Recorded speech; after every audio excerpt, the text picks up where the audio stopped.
I just received the Vivo X Fold5 today. It started getting hyped up a couple of days ago, and I've been really looking forward to this phone. As for this phone, as everyone knows, there's no Pro version this time. There's only one model, the X Fold5. That's because this time, the standard version is already the Pro. Everything you'd expect from a Pro model is included in the standard version this time. Let's take a look. I actually haven't even dared to open it yet. I got it this morning, but I waited until the afternoon to check it out. Look, it's especially thin, and this green color looks great, doesn't it? It matches perfectly with my Zika 7X, the car's green too, so it's just really, really nice. And as for this one, it's even lighter than the previous generation Vivo X Fold 3 standard version, which was 219 grams. So using this phone as your main device is absolutely fine. It's even lighter than my Vivo X200 Ultra. This is a regular phone, and this is a foldable.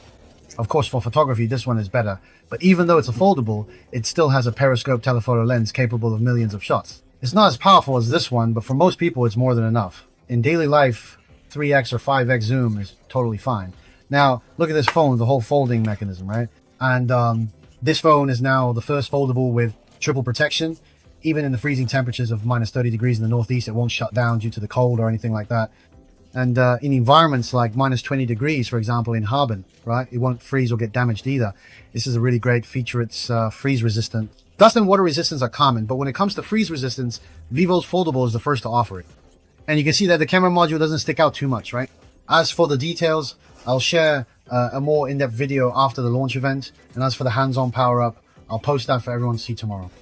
Overall, it feels really good. You can see the texture, including the metal frame, right? And the weight is also very light, even lighter than the previous generation.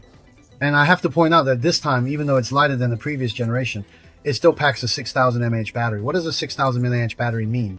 It's even higher than the previous generation's Vivo X3 Pro, Vivo X Fold 3 Pro.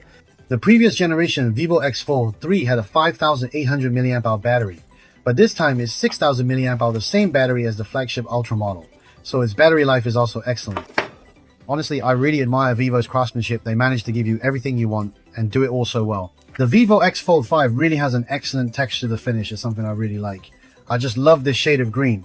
It's not an overly flashy green, not too bright, but it feels like a forest green. It's just like my car, understated luxury. It matches perfectly with my Zika 7X. Now let me check its accessories. It should be a 90 watt fast charger, right? Yes, 90 watts. So for Vivo's current flagship phones, including the Ultra, they don't use 120 watt charging anymore. They all use 90 watts. It's only the iQOO models, which are more gaming oriented, that use 120 watt charging.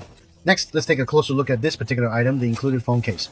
Hey, you'll notice that the phone case is also a vibrant green color. So if you're genuinely worried about accidentally dropping and potentially damaging your valuable new device, right, it conveniently comes with this very protective semi-enclosed phone case that you can simply and securely snap on like this.